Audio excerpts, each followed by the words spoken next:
Book 1, Chapter 1, The Hills Above the Umzumkulu. This is the Kai Beloved audiobook. So we're going to start with Chapter 1. I'm going to read the book, all of it. Chapter 1, The Hills Above the Umzumkulu. There is a lovely road that runs from Ixopo into the hills. These hills are grass covered and are rolling, and they are too lovely to describe. The road climbs 11 kilometers into them to Johannesburg, and from there, if there is no mist, you look down on one of the fairest valleys of Africa. About you, there is a grass, and you may hear the forlorn crying of the titohoi, one of the birds of the grasslands. Below you is the valley of the Umzimkulu on its journey from the Drakensberg mountains to the sea, and beyond and behind the river great hills after great hills. And beyond and behind them, the mountains of Ingeli and East Griqualand. The grass is rich and thick, you cannot see the soil. It holds the rain and the mist, and they sink slowly into the ground, feeding the streams in every small valley. It is well looked after, and not too many cattle feed upon it. Not too many fires burn it, damaging the soil.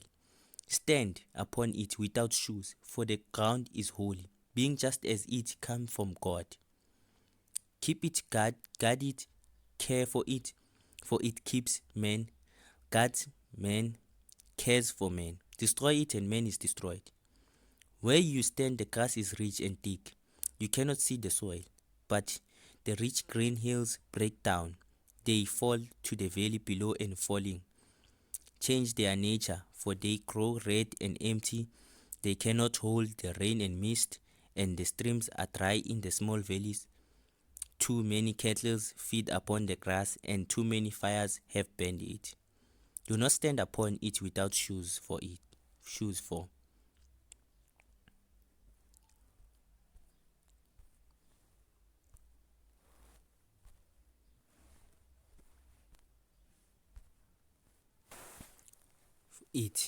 It is rough and sharp, and the stones cut under the feet.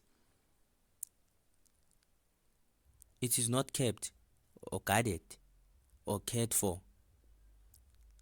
It no longer keeps men, guards men, cares for men. The titihoya does not cry here anymore. The great red hills stand empty, and the earth has torn away like flesh. The lightning flashes over them, the clouds pour down upon them. The dead streams come to life, full of the red blood of the earth. Down in valleys, women struggle to work the soil that is left, and the corn hardly reaches the height of the man. There are valleys of old men and old women, of mothers and children. The men are away. The young men and the girls are away. The soil cannot keep them anymore. Chapter 2, The Letter. The small child ran importantly to the wood and iron church with the letter in her hand.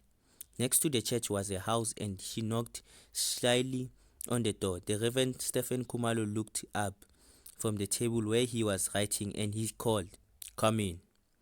The small child opened the door, carefully, like one who is afraid to open carelessly the door of so important a house. And Stephen shyly in. "I bring in a letter, Umfundisi." "A letter, ah. Where did you get it, my child?" "From the store, Umfundisi. The white man asked me to bring it to you." "That was good of you. Go well, small one." But she did not go at once. She rubbed one foot against the other. She rubbed one finger along the edge of the Umfundisi tables. "Perhaps you might be hungry, small one." "Not very hungry, Umfundisi." "Perhaps a little hungry." "Yes, a little hungry, Umfundisi." "Go to the mother then. Perhaps she has some food." "I thank you, Umfundisi." She walked delicately as through her feet might do harm in so great house, a house with tables and chairs, and a clock, and a plant in a pot, and many books more even than the books at the school. Kumalo looked at his letters. It was dirty. It had been in many hands, no doubt. It came from Johannesburg. Now there is Johannesburg, where many of his own people, his John, who was a carpenter, had gone there and had a business of his own. His sister, Gertrude, 25 years 25 years younger than he, and a child of his parents' old age, had gone there with her small son to look for the husband who had never come back from the mines. His only child, Absalom, had gone there to look for his aunt Gertrude, and he had never returned. And indeed, many other relatives were there, though none so near as theirs. It was hard to say from whom this letter came, for it was so long since any of these had written that one did not well remember their writing. He turned the letter over, but there was nothing to show from whom it came. He was unwilling to open it, for once such a thing is open, it cannot be shut again. He called to his wife. Has the child gone? She is eating, Stephen. Let her eat then. She bought a letter. Do you know anything about the letter? How should I know, Stephen? No, that I do not know. Look at it. She took the letter and felt it, but there was nothing in the touch of it to tell from whom it might be. She read out the address slowly and carefully. Reverend Stephen Kumalo, St. Mark Church, Ndocheni, Natal. She gathered up her courage and she said, "It is not from our son." "No," he said. "It is not from our son. Perhaps it concerns him," she said. "Yes," he said. "That may be so. It is not from Gertrude," she said. "Perhaps it is my brother John." "It is not from John," she said. They were silent and she said, "How we desire such a letter, and when it comes we fear to open it." "Who is afraid?" he said. "Open it." She opened it, slowly and carefully, for she did not open many letters. She spread it out open and read it slowly and carefully, so that he did not hear all that he said. "Read it out loud," he said. She read it, reading as a Zulu who reads English. So I'm going to read as a Zulu who reads English. The Mission House, Sophia Town, Johannesburg, September 25th, 1946. My dear brother in Christ, I have had the experience of meeting a young woman here in Johannesburg. Her name is Gertrude Kumalo, and I understand she is the sister of the Reverend Stephen Kumalo, St. Mark's Church, Ndocheni. This young woman is very sick, and therefore I ask you to come quickly to Johannesburg. Come to the Reverend Theophilus Simangu, the Mission House, Sophia Town, and there I shall give you some advice. I shall also find a place for you to live, where the cost will not be very serious. I am dear brother in Christ, yours faithfully, Theophilus Simangu. They both silent till at the long last she spoke. "Well, my husband." "Yes, what is it?" "This letter, Stephen, you have heard it now." "Yes, I have heard it. It is not an easy letter." "It is not an easy letter. What will we do?" "Has the child eaten?" She said she went to the kitchen and came back with the child. "Have you eaten, my child?" Yes, umfundisi." "Then go well, my child, and thank you for bringing the letter." Stay well, umfundisi. Stay well, mother." "Go well, my child." So the child went delicately to the door and shut it behind her gently, letting the handle turn slowly like one who fears to let it turn fast. When when the child had gone, she asked, "What will we do, Stephen?" About what, my wife? She said patiently to him. About this letter, Stephen. He thought for a moment. "Bring me the ST chat money," he said. She went out and came back with a tin of the kind in which they sell coffee, and this she gave to him. He held it in his hand, studying it, as though there might be some answer in it, till at last she said, "It must be done, Stephen. How can I use it?" He said, "This money was to send Absalom to St. Chet's College. Absalom will never go now to St. Chet's College, by the way." "How can you say that?" He said sharply. "How can you say such a thing?" "He is in Joburg," she said wearily. "When people go to Johannesburg, they do not come back." "You have said it," he said. "It is said now. This money which was saved for the purpose will never be used for it. You have opened the door, and because you have opened it, we must go through, and God alone knows where we shall go." "It was not I who opened it," she said.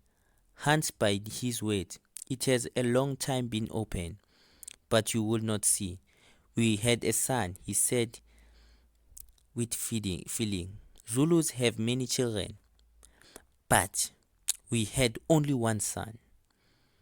He went to Johannesburg, and as you said, when people go to Johannesburg, they do not come back. They do not go to ST Church to learn that knowledge without which no black man can live. They go to Johannesburg there, and there they are lost, and no one hears of them at all. And this money." "You are hunting yourself," she said. "Hunting myself, hunting myself. I do not hunt myself. It is they who are hunting me. My own son, my own sister, my own brother. They go away, they do not write anymore. Perhaps it does not seem to them that we suffer. Perhaps they do not care." His voice rose into loud and angry words, till she cried out at him, "You are hunting me also." He came to himself and said to her quietly, "That I may not do." He held out the tin to her. "Open it," he said. With shaking hands, she took the tin and opened it. She emptied it out over the table.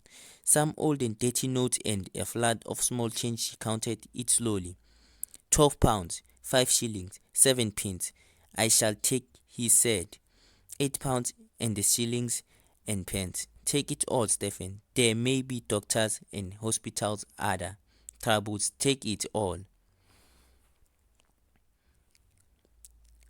And take the post office book. There is £10 in it. You must take that also." "I have been saving that for your own oven," he said. That cannot be helped," she said. "And that other money through we saved it for ST Church. I had meant it for your new black clothes and new black hat and new white collars." "That cannot be helped either. Let me see, I shall go." "Tomorrow," she said, "from Carisburg." He rose heavily to his feet and he went and stood before her. "I am sorry I hurt you," he said. "I shall go and pray in the church." He went out of the door, and she watched him through the little window, walking slowly to the door of the church. Then she sat down at his table and put her head on it, and was silently, with the patience of suffering of a black woman, with the suffering of working animals, with suffering of any that are mute. All roads lead to Johannesburg. Through the long nights, the trains pass Johannesburg. The lights of the moving coach fall on the grass, and the stones of the country that sleeps, happy the eyes that can close.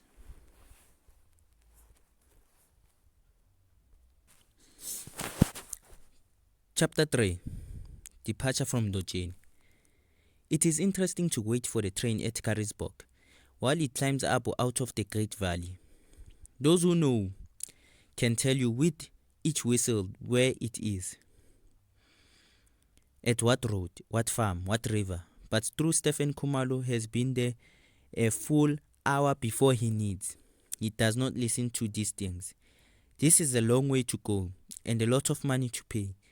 And who knows how sick his sister may be and what money that may cost. And if he has to bring her back, what will that cost too? And Johannesburg is a great city. With so many streets, they say that a man can spend his days going up one and down another, and never the same one twice. One must catch buses too, but not as here, where the only bus that comes is the right bus. For there are so many buses and only one bus in 10. One bus is 20, maybe is the right bus. If you take a wrong bus, you may travel to a quite some other place, and they say it is dangerous to cross the street. But one needs to cross it. For there, a woman of Ndojeni who had gone there when her husband was dying saw her son killed in the street. 12 years old and moved by excitement, he stepped out into danger, but she stood for a moment, and under her eyes the great lorry crushed the life out of her son. And the great fear too, the greatest fear, since it was so rarely spoken. Where was their son? Why did he not write anymore? There is a last whistle and train in near at last. As all country trains in South Africa are, it was full of black travelers. On this train, indeed, there were not many others, for the Europeans of this district all have their cars and hardly travel by train anymore. Khumalo climbed into the section of non-European and already full of people of his race. The day was warm and the smell strong, but Khumalo was humble man and did not much care. The train whistled and suddenly pulled forward. The journey had begun. And now the fear back again, the fear of the unknown, the fear of the great city where boys were killed crossing the street, the fear of the Gertrude sickness. Deep down the fear for his son, deep down the fear of a man who lives in the world not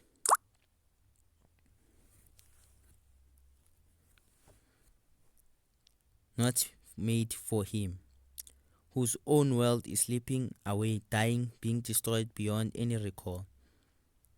The humble man reached his pocket for his holy book and began to read. It was this world alone that was certain.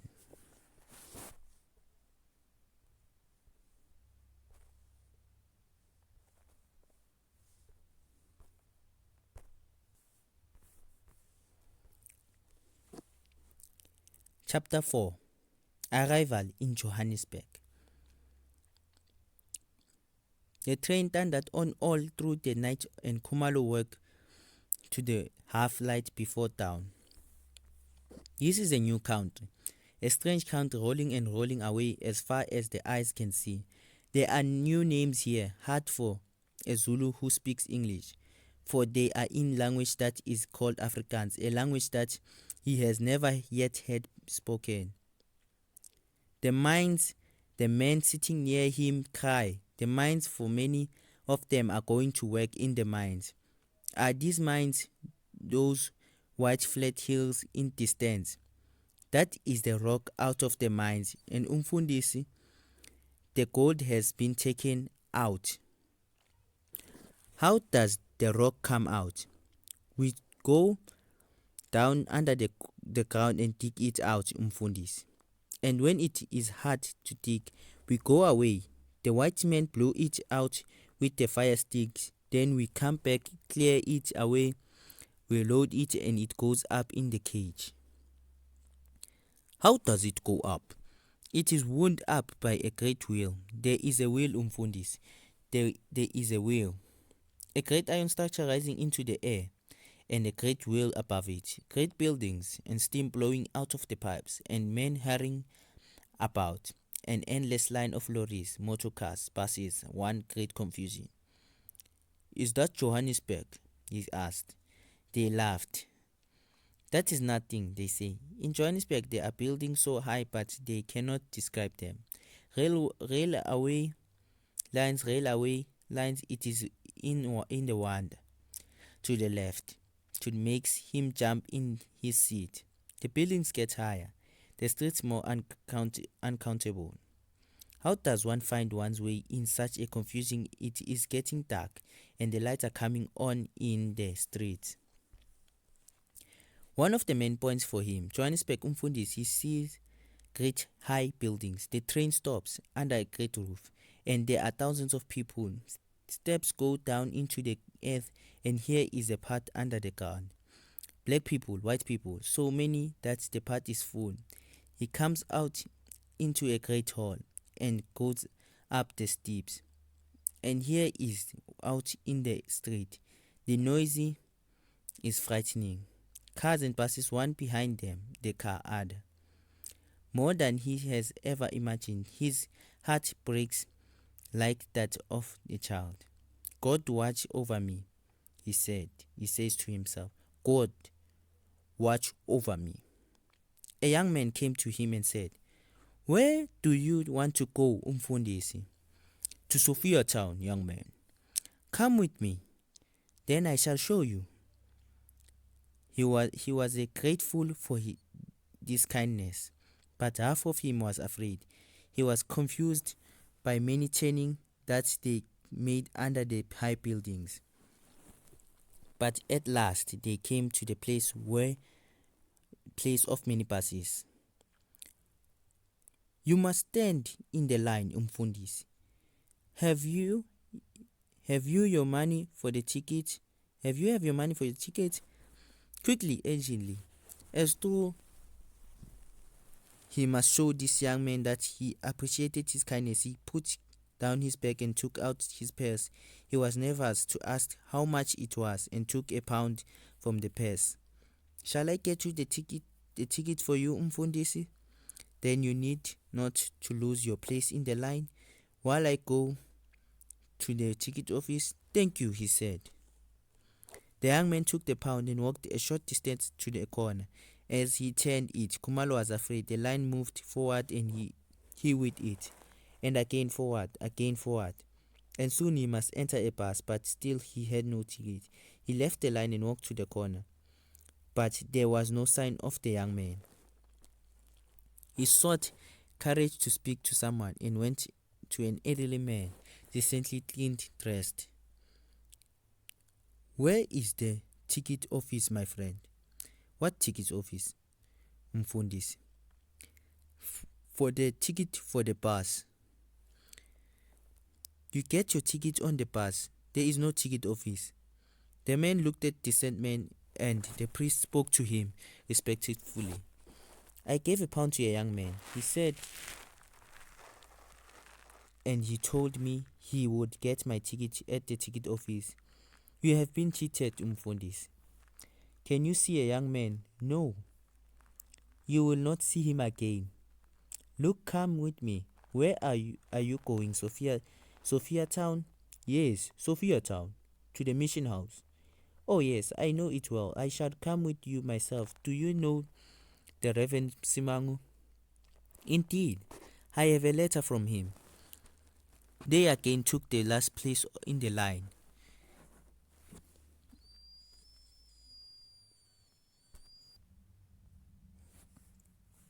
And in time they took their places in the bus. They got off the small street and walked a great distance until at last they stopped before a house with lights on and knocked. The door was opened by a tall young man in the priest dress. Mr. Msimang, I bring a friend to you, Reverend Khumalo from Dojeni. Come in, my friends, Mr. Khumalo. I am glad to greet you. You are no doubt hungry. Mr. Kumalo and Mr. Mafolo, will you stay for some food? But Mr. Mafolo would not wait. The door shut after him and Kumalo settled himself in a big chair. The room was light and the great confusing town was shut out, and Kumalo was thankful the long journey to Johannesburg was over. He had taken a liking to this young, confident man. In good time, no doubt they would come to discuss the reason for his journey. For the moment, it was enough to feel welcome and secure. Chapter 5. Welcome at the mission house. I have a place for you to sleep, my friend, in the house of an old woman, a Miss Liteb, who is a good member of church. It is cheap there, and you can have your meals with us here in the mission.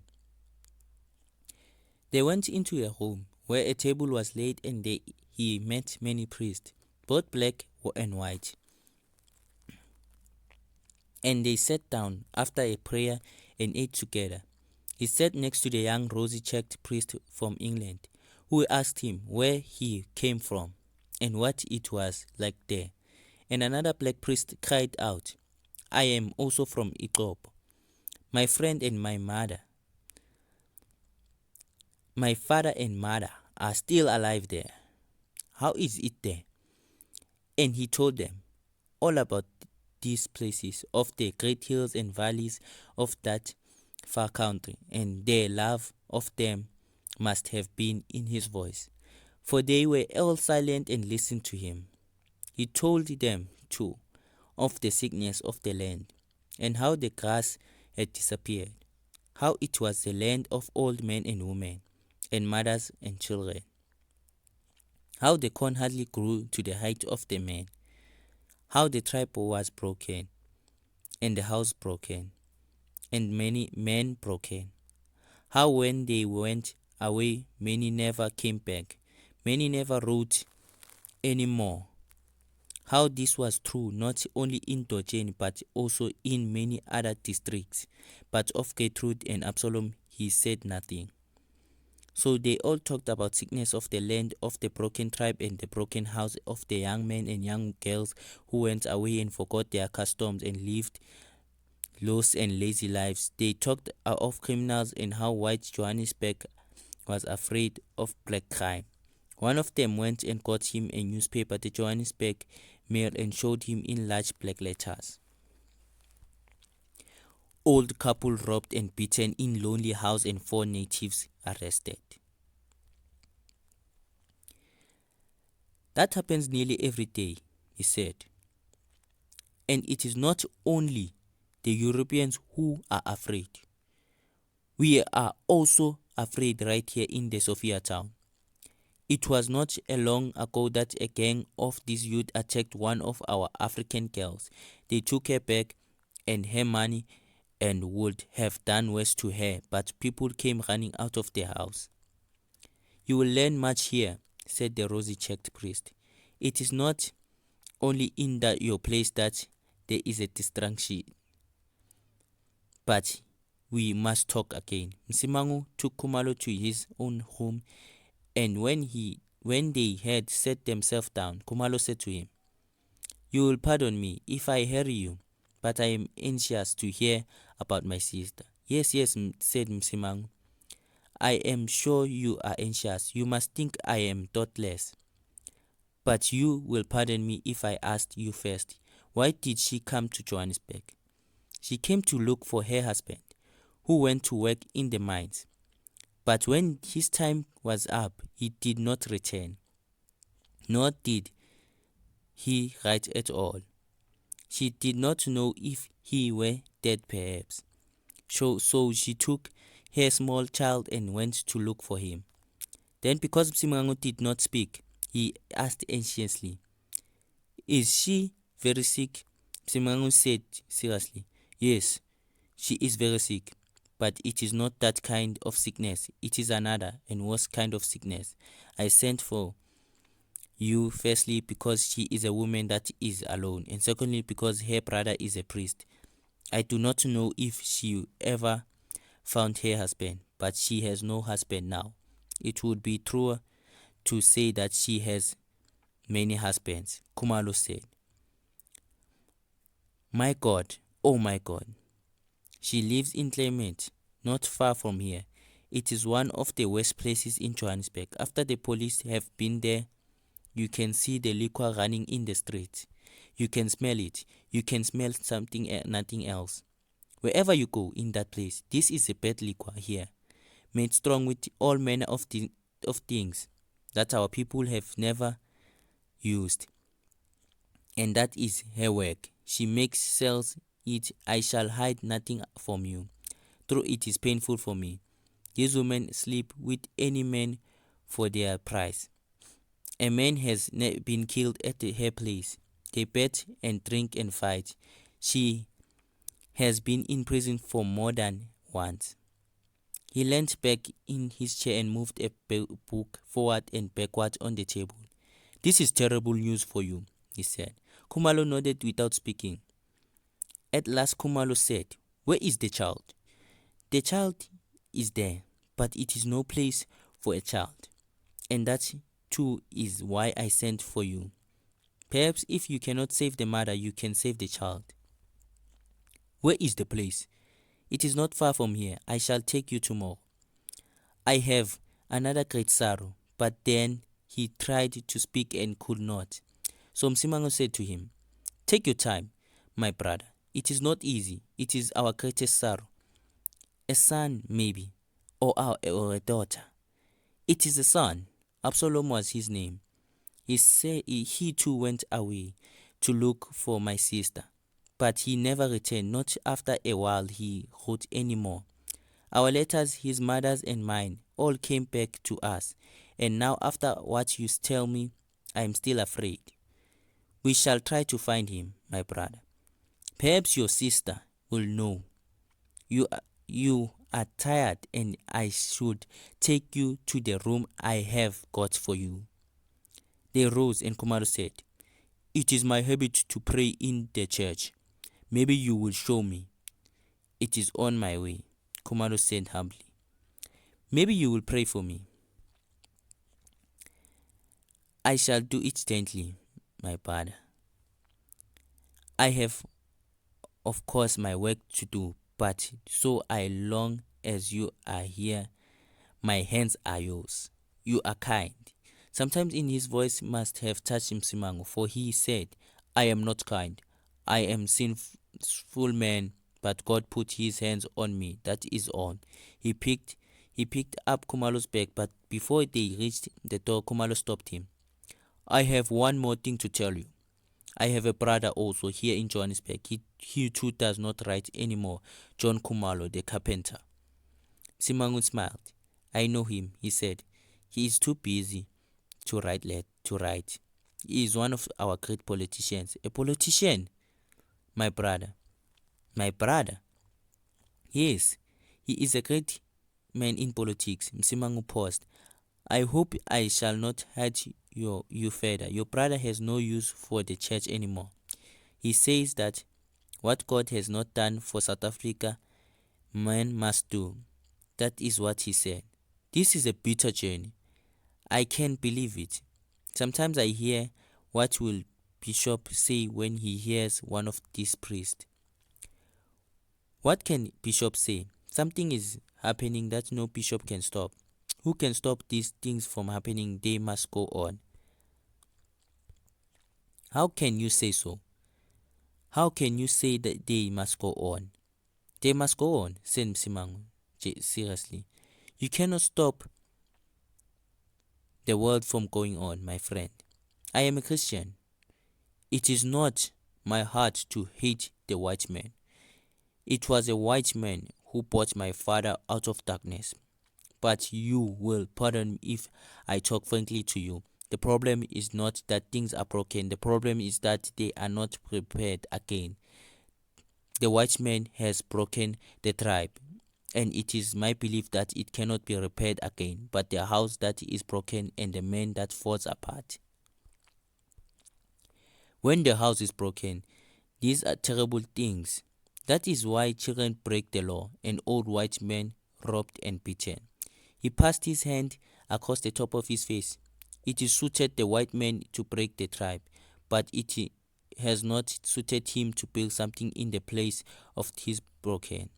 I have thought about this for many hours, must speak it, for it is the truth for me. They are not all so.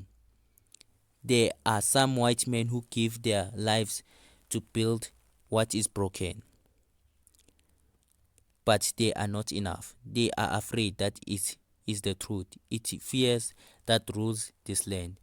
He laughed apologetically. These things are too many to talk about now. They are things to talk over quietly and patiently. You must get Father Vincent to talk about them. He is a white man and can say what must be said. He is the one with boy's cheeks, the one who wants to hear more about the country. I remember him. Miss Litebe, I bring my friend to you, the Reverend Stephen Kumalo. Umfundisi, you are welcome. The room is small but clean. Good night, my brother. Shall I see you in the church tomorrow at 7? Yes, indeed. Stay well, my friend. Stay well, Miss Litebe. Go well, my friend. Go well, Mfundisi. She took him to a small clean room. Sleep well, my Umfundisi. Sleep well, sleep well, mother. He stood a moment in the room. 48 hours ago, he and his wife had been packing and his bag in far away Ndoteni. 24 hours ago, the train had been rushing through an unseen country, and now outside the movement of people, but behind them, through them, one could hear the constant noise of great city, Johannesburg, Johannesburg. Who could believe it?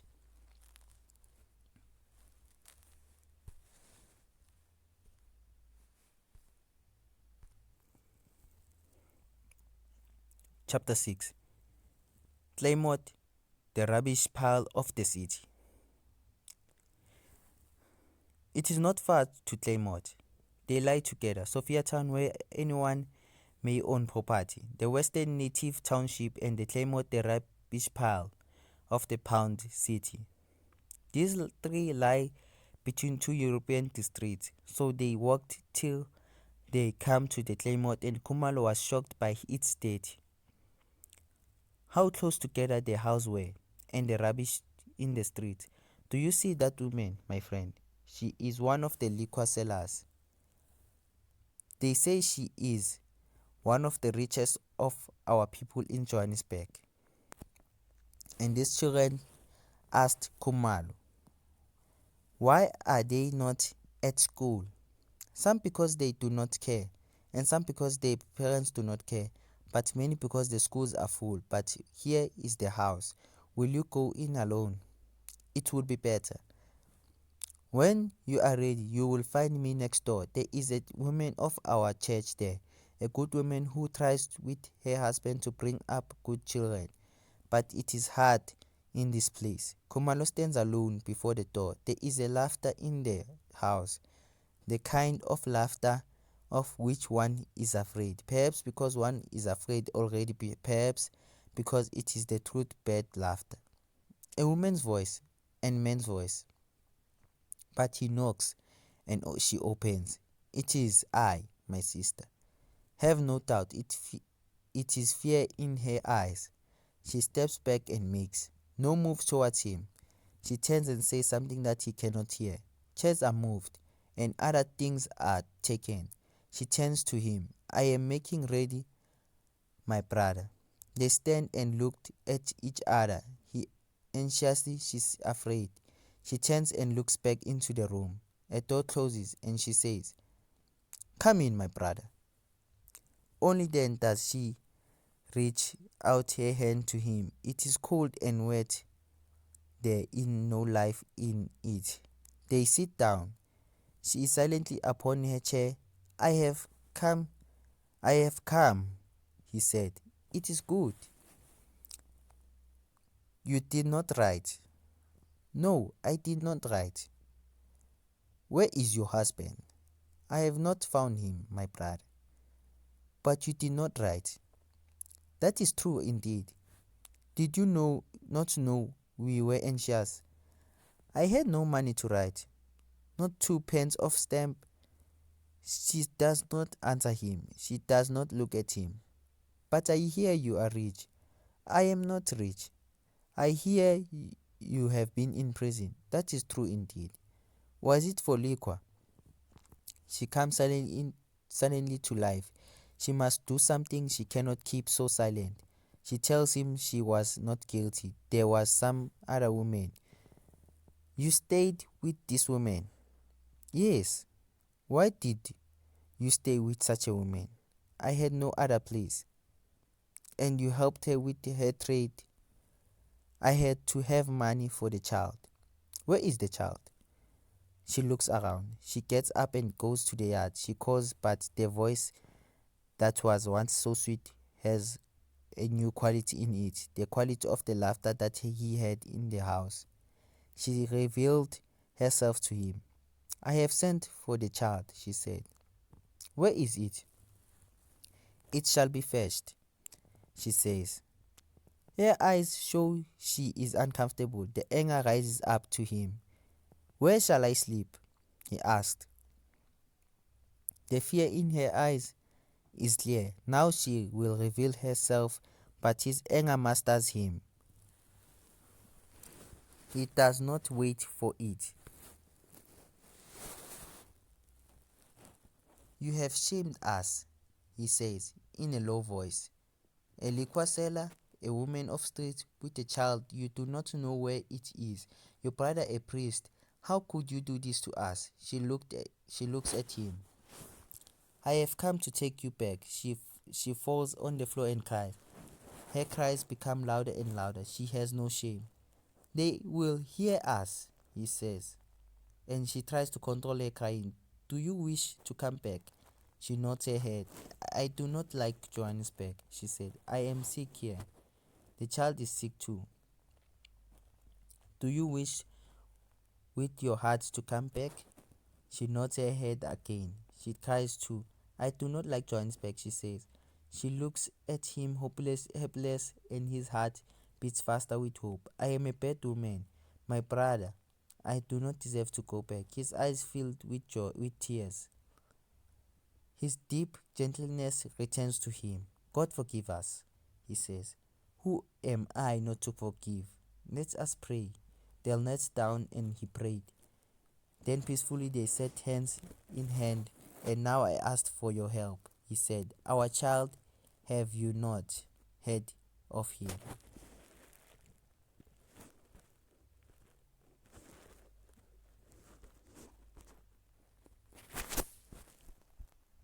I did not hear of him, brother. He was working at some big place in Johannesburg, and he lived in Sophia town. But where I am not sure. But I know who will know. The son of our brother John and your son were often together. He will know. I shall go there. And now, my sister, I must see if Miss Litebe has a room for you. Have you many things? Not many. This table and those chairs, and a bed, and a few dishes pots. That is all. I shall find someone to fetch them. You will be ready, my brother. Here is the child.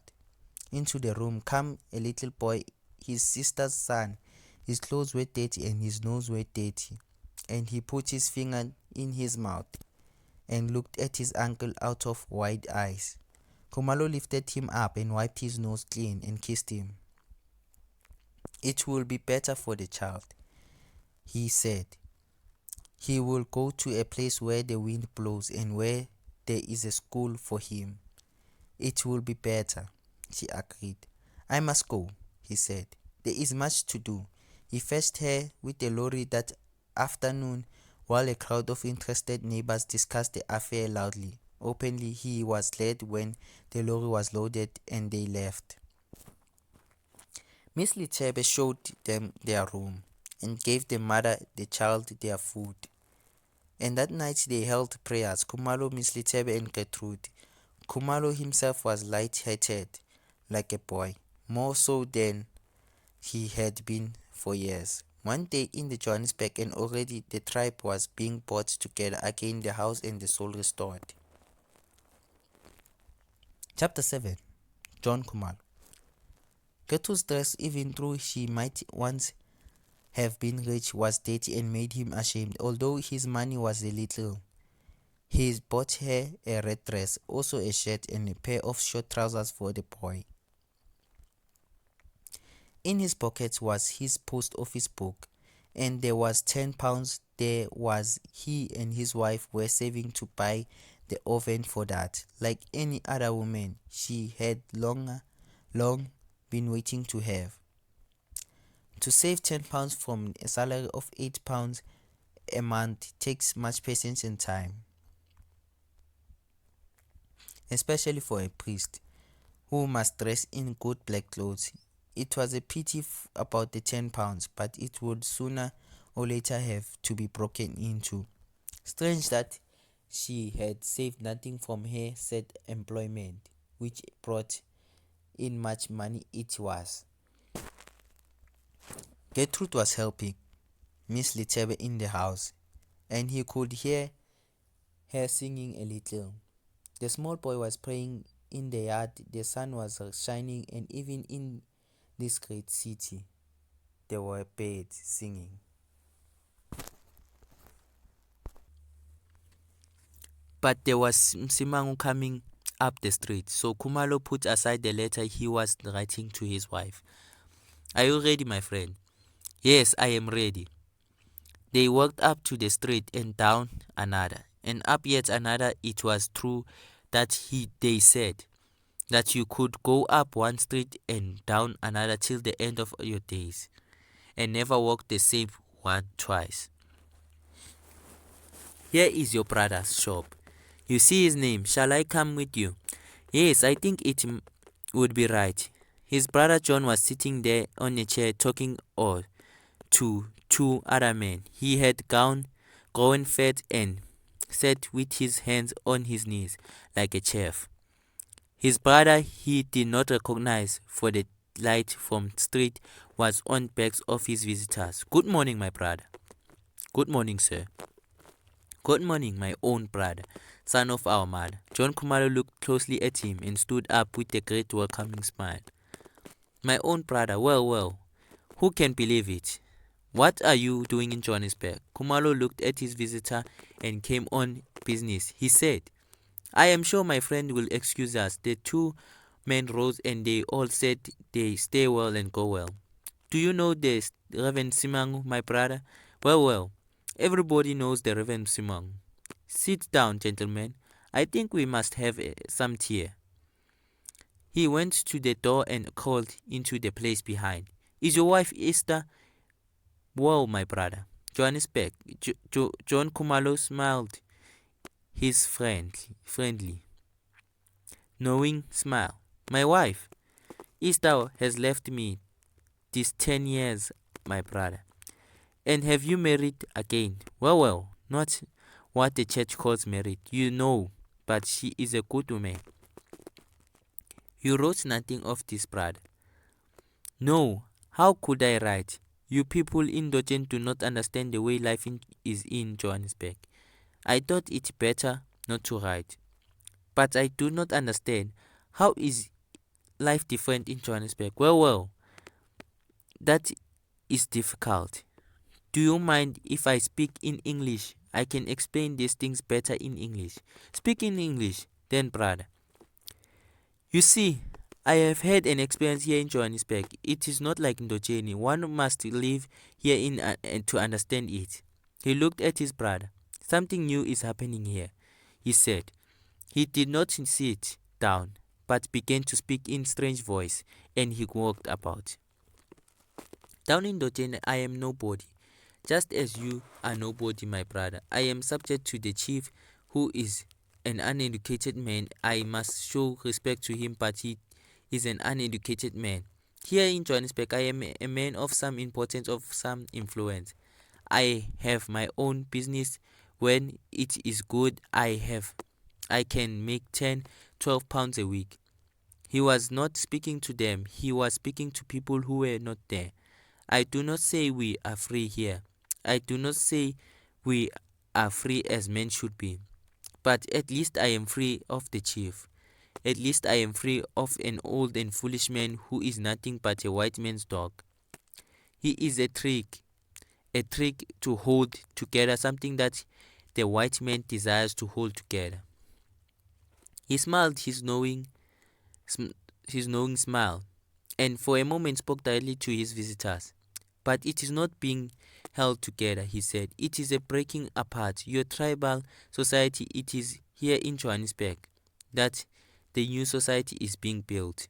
Something is happening here, my brother. He paused for a moment, then he said, I do not wish to offend you, gentlemen, but church too is like the chief. You must do so and so and so. You are not free to have experience. A man must be faithful and obedient, and he must obey the laws. Whatever the laws may be, it is true that the church speaks with a fine voice and that the bishops speak against the law. But this they have been doing for 50 years, and things get worse, not better. His voice grew louder, and he was again talking to people who were not there. Here in Johannesburg, it is the mines. He said, everything is the mines.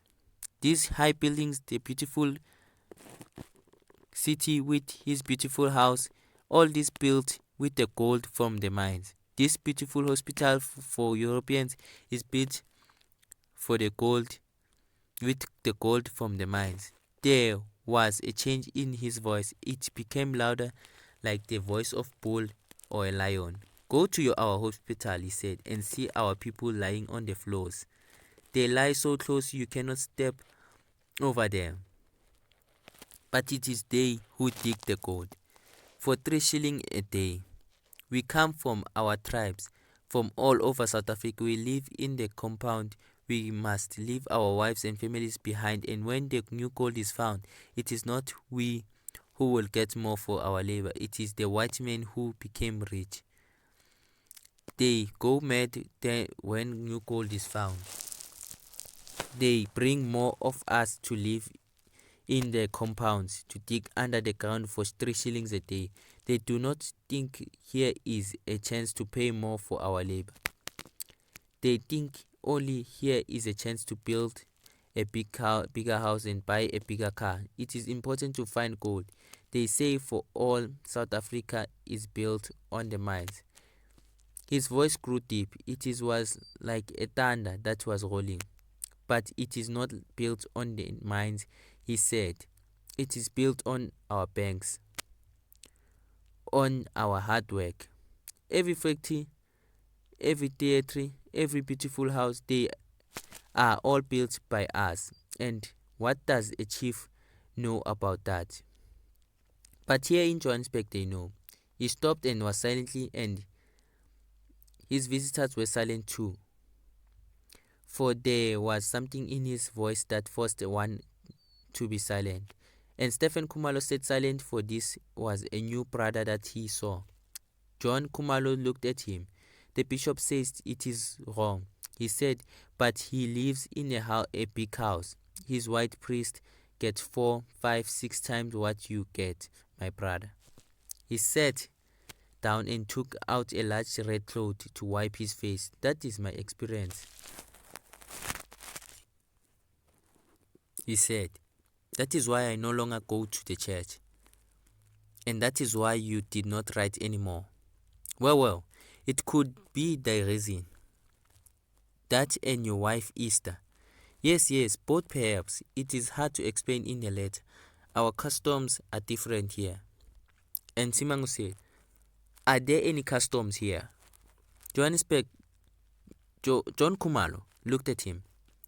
There is a new thing going here, he said, stronger than any church of chief. You will see it one day. And your wife, why did she leave? Well, said John Khumalo, with his knowing smile. She said, she did not understand my experience. You mean, said Msimang coldly, that she believed in being faithful? John looked at him suspiciously. Faithful, he said. The anger showed on his great bull neck, and who knows what words might have been spoken. But Stephen Kumala was quick to interrupt. "Here is the tea, my brother. That is kind of you." The woman was not introduced, but took round the tea quietly. When she had gone, Kumalo spoke to his brother. "I have listened carefully to you. Much of what you say makes me sad, partly because of the way you say it, partly because much of it is true. And now I have something to ask you, but I must tell you first that Gertrude is with me here. She is coming from back to Ndocheni." Well, I shall not say it is a bad thing. Johannesburg is not a place for a woman alone. I myself tried to persuade her, but she did not agree, so did not meet anymore. And now I must ask you, where is my son?" John looked a little uncomfortable. He took out his clothes again. "Well, you have heard, no doubt. He has a friend with my son.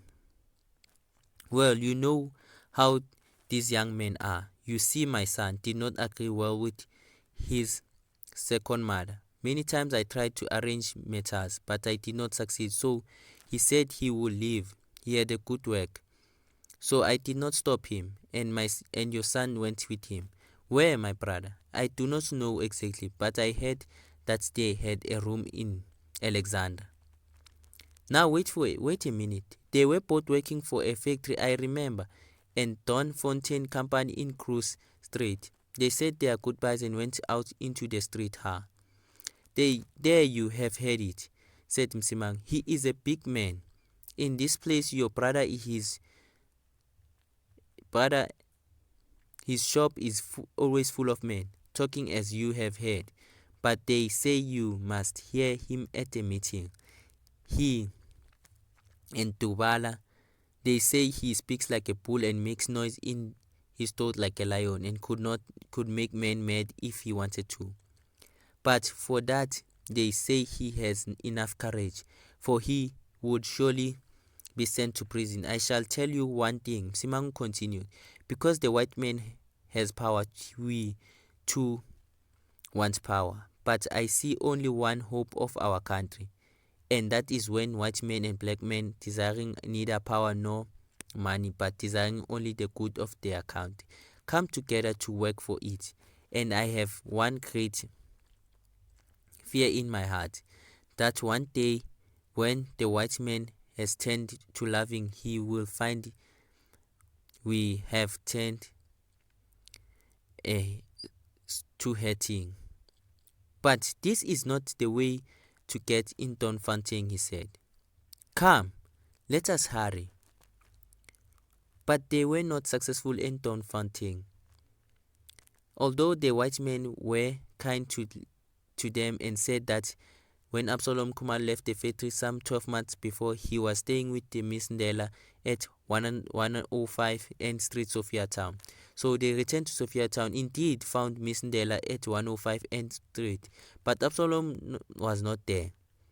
She said, but wait, he had a letter from him asking about things he had left behind. And while she was searching in the box of the papers for the letter, Msimangu saw her stop in her search for a moment and looked at Kumalos half questioningly and half with pity. At the last, she found the letter and she showed them the address with Miss Mkize, 79 2030 Avenue, Alexandra. Then they must drink a cup of tea, and it was dark before they rose to leave. The husband stepped out with Kumalo into the street. "Why did you look at my friend with pity?" asked Msimang of the woman. She dropped her eyes. She raised them again. "He is an umfundisi," she said. "I did not like his son's friend, nor did my husband. That is why he left us." "I understand you. Was there anything worse than that?" "No, I saw nothing, but I did not like his friends. Good night, mother." "Good night, Mfundisi." Out in the street, they said goodbye to the husband and set off back to the mission house. Tomorrow, said Msimang, we go to Alexander. Kumalo put his hand on his friend's arm. The things are not happy. That brought me to Johannesburg, he said. But I have found much pleasure in your company. Ha, said Mkhumalo. Ha, he must hurry or we shall be late for our